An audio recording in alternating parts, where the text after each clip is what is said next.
প্রিয় দর্শক, আসসালামু আলাইকুম এবং অনেক অনেক শুভকামনা সবার জন্য।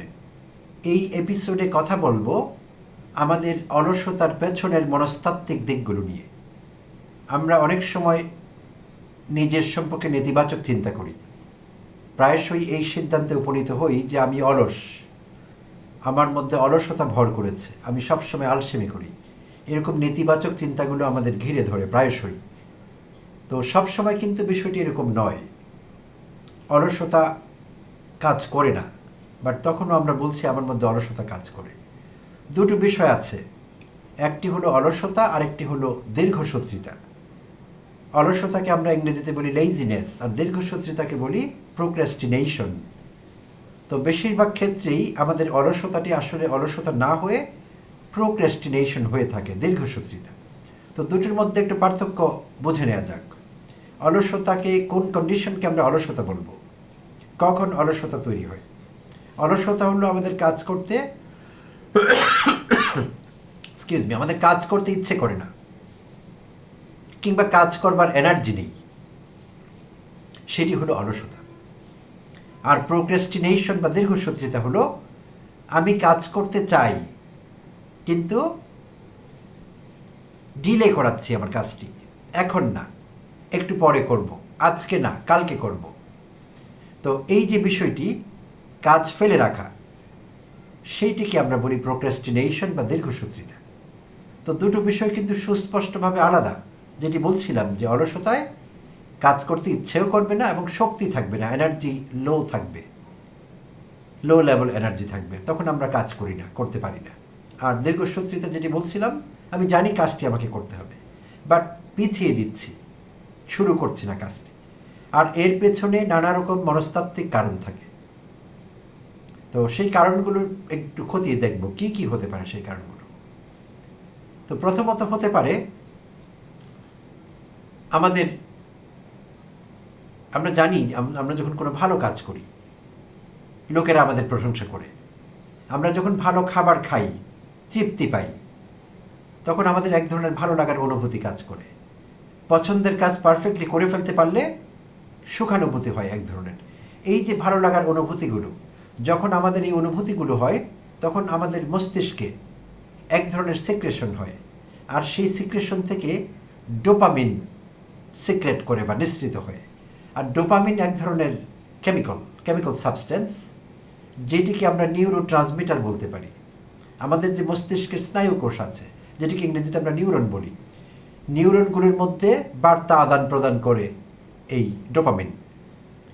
তো ডোপামিন নিঃসৃত হয়, যেটি বলছিলাম সুখানুভূতি বা আনন্দ অনুভূতির জন্যে। তো সবসময় তো সেটি হয় না।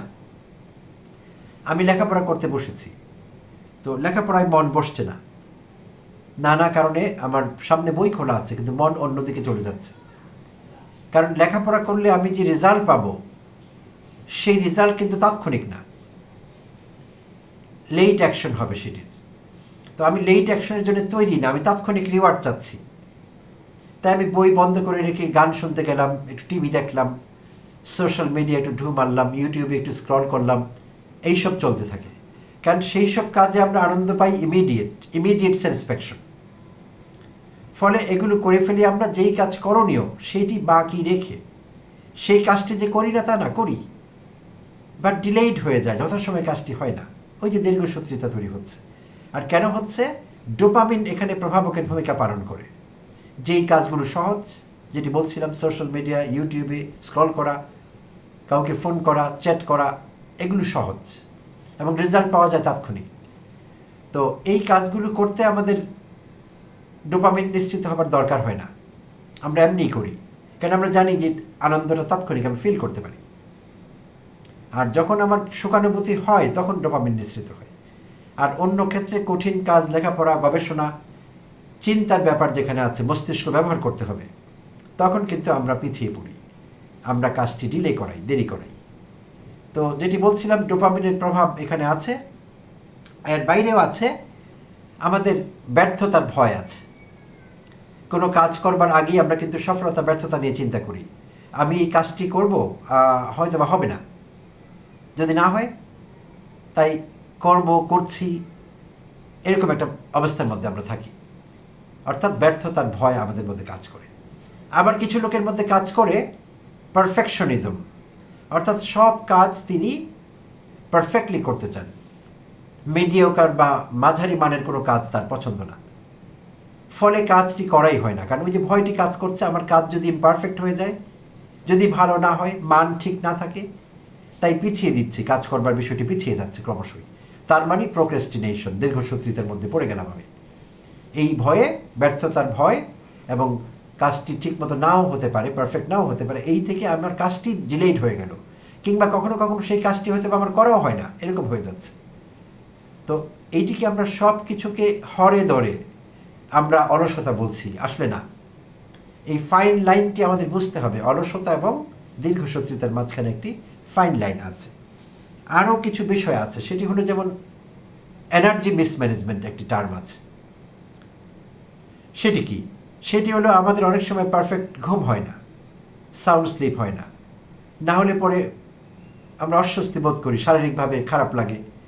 অনেক সময় আমাদের খাদ্য গ্রহণ ঠিক থাকে না, পুষ্টি আছে এমন খাবার সবসময় খাওয়া হয় না, ফলে পুষ্টির অভাব থেকে যায়।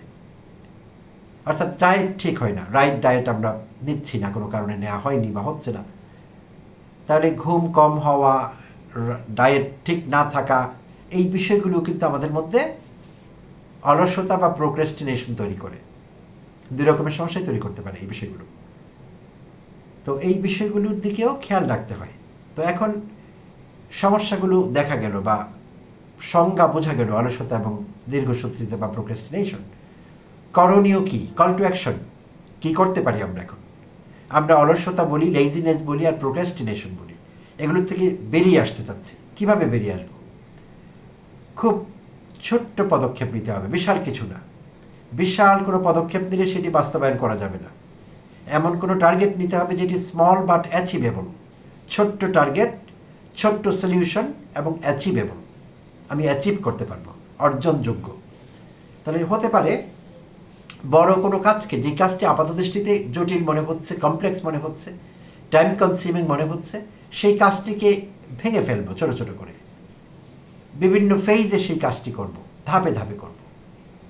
এবং 5 মিনিট রুল বলে একটি কথা আছে, 5 মিনিটের নিয়ম।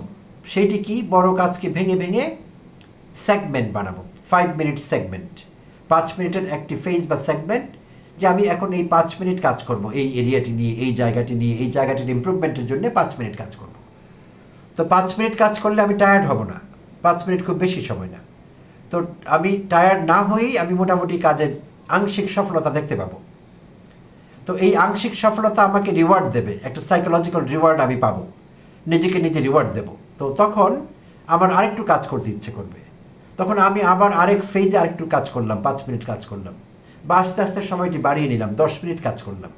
তো এইভাবে সেগমেন্টে ভাগ করে বিভিন্ন ফেজে যদি কাজটি করতে পারি, তাহলে বড় একটি কাজ আপাতদৃষ্টিতে মনে হচ্ছিল বড়, কমপ্লেক্স, জটিল, যে কাজটি করতে 30 মিনিট লাগতো, 1 ঘন্টা লাগতো, তা আমি ছোটো ছোটো সেগমেন্টে ভাগ করে যদি করে ফেলি, তাহলে আমার উপর প্রেশারটি কম পড়বে। সাইকোলজিক্যাল বলি, ফিজিক্যাল বলি, সেই প্রেশারটি আমার উপর কম থাকবে। তো এইটি একটি রাস্তা হতে পারে। আরেকটি হতে পারে ডিস্ট্র্যাকশন ফ্রি থাকতে হবে আমাকে। চতুর্দিকে আমাকে ডিস্ট্র্যাক্ট করছে, আমার মনোযোগ নিয়ে যাচ্ছে, সোশ্যাল মিডিয়া, ইউটিউব, অনেক কিছু আছে ডিস্ট্র্যাক্টেড হবার। তো এই ডিস্ট্র্যাকশন ফ্রি একটি টাইম লাগবে আমার, অর্থাৎ আমার মনোযোগটি আমারই থাকে, টাইমটি একান্তভাবে আমারই হয়, কোনো কিছু আমাকে ডিস্টার্ব করতে পারে না, আমাকে ডাইভার্ট করতে পারে না আমার অ্যাটেনশন, এরকম হতে হবে। ফলে আমি চেষ্টা করব ডিভাইস থেকে দূরে থাকতে, কিছু সময়ের জন্য হলেও, যে অন্তত 30 মিনিট, 1 ঘন্টা, 2 ঘন্টা আমি ডিভাইস থেকে দূরে থাকব। তাহলে ডিভাইস থেকে যদি আমি দূরে থাকি, আমি বাধ্যতামূলকভাবেই আমি ডিভাইস ব্রাউজ করতে পারবো না, সেখানে ঢুকতে পারবো না, অর্থাৎ আমার অ্যাক্সেস থাকবে না, দূরে থাকবো ওটার থেকে। আমি আন্ডার লক এন্ড কি হতে পারে, আমার ডিভাইস, আমার গ্যাজেট, আমার সোশ্যাল মিডিয়া, আমার অ্যাক্সেস থাকবে না, এরকম কিছু সময় আমরা কাটাবো। ফলে ওই সময়টিতে আমি, ডেডলাইন আছে আমার কোনো কাজের, এমন কাজটি আমি সেই সময় করতে পারবো, কারণ আমি distraction free, phone call receive করবো না, এরকম কিছুই করবো না, কমপ্লিটলি ডিস্ট্র্যাকশন ফ্রি থাকবো। তো ওই সময়টি যদি আমরা কাজে লাগাতে পারি ভালোভাবে, তাহলে আমরা ওই সময় কিছু কাজ কিন্তু করে নিতে পারবো। তো এই ছোট্ট ভিডিওটি আপনাদের কেমন লাগলো? অলসতা বা দীর্ঘসূত্রিতার পেছনের মনোবৈজ্ঞানিক কারণগুলো যদি ভালো লেগে থাকে তাহলে আমার এই ভিডিওটি লাইক করবেন, শেয়ার করবেন উৎসাহ দেওয়ার জন্য আমাকে, যাতে আমি এরকম আরও ভিডিও তৈরি করতে পারি আপনাদের জন্য। ধন্যবাদ সবাইকে, ভালো থাকবেন।